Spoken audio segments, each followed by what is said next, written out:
Now, one reason that people put off talking to a financial advisor, a financial professional, is because they're not really sure what questions to ask and they're a little intimidated. Advisor Mark Tibergien talked to Barron's and he gave a few suggestions. Ask the question, what will happen to me if something happens to you?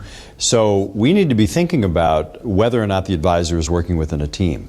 What's the continuity or succession plan with that advisor to give me advice?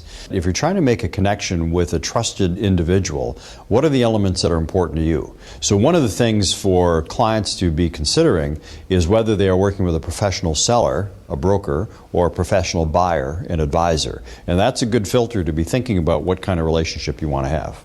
Now, Dolph, you've been doing this for over 15 years. You've seen people come in your office that have had great experiences with other financial advisors and some that have had not great experiences.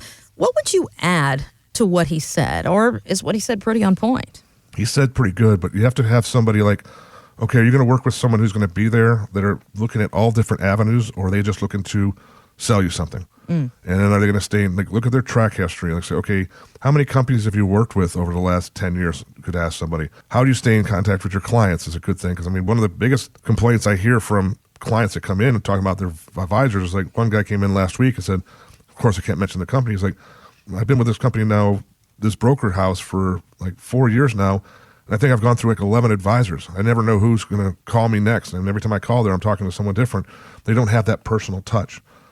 And there's this guy out there, Kristen, who he hates annuities. We know what we're talking about. We can't mention his name on the air. He's like, I'd rather die and go to hell than put somebody in an annuity and so forth. And he markets this and he spends, I mean, we have articles and he spends millions upon hundreds of millions of dollars everywhere out there. But my question to you, Kristen, is a fiduciary. The standard of a fiduciary as a financial advisor like myself is to do what's in the best interest of the client. That's the number one goal because every client's situation is different. Now, if this individual who claims that annuities are horrible, they're not right for anybody, blah, blah, is a fiduciary, are you telling me that there's not one situation in this world where an annuity could be right for somebody? Well, that's a very aggressive statement because there's so many different factors to look at the options being a good option for someone.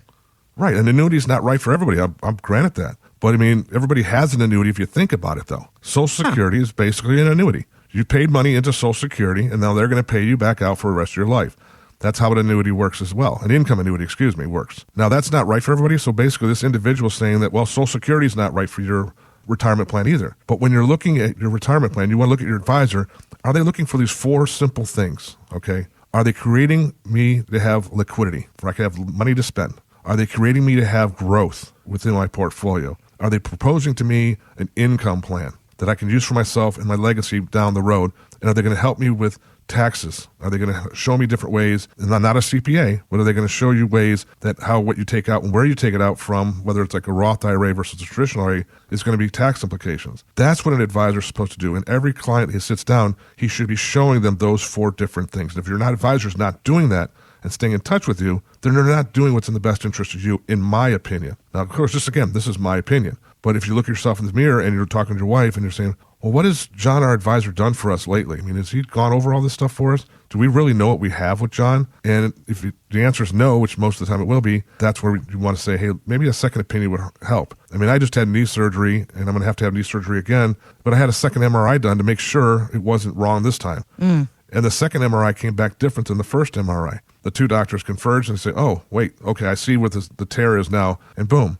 Didn't automatically went with the first one because it didn't feel right. And if you don't feel right, and especially this is your hard-earned money in your life. Right. This is what you've worked your whole life for. If you don't have that gut instinct inside of you that this is not the right thing to do, then seek something else to do it. Absolutely. You got to follow your gut. Dolph, you and I were talking about that even before today's show about different subjects in life. When you're talking about your money, there's nothing more personal. Listening to your gut is important, and also making sure you know who you're working with, asking them questions like that. Get empowered with this conversation and know better where you stand with your retirement now and moving forward.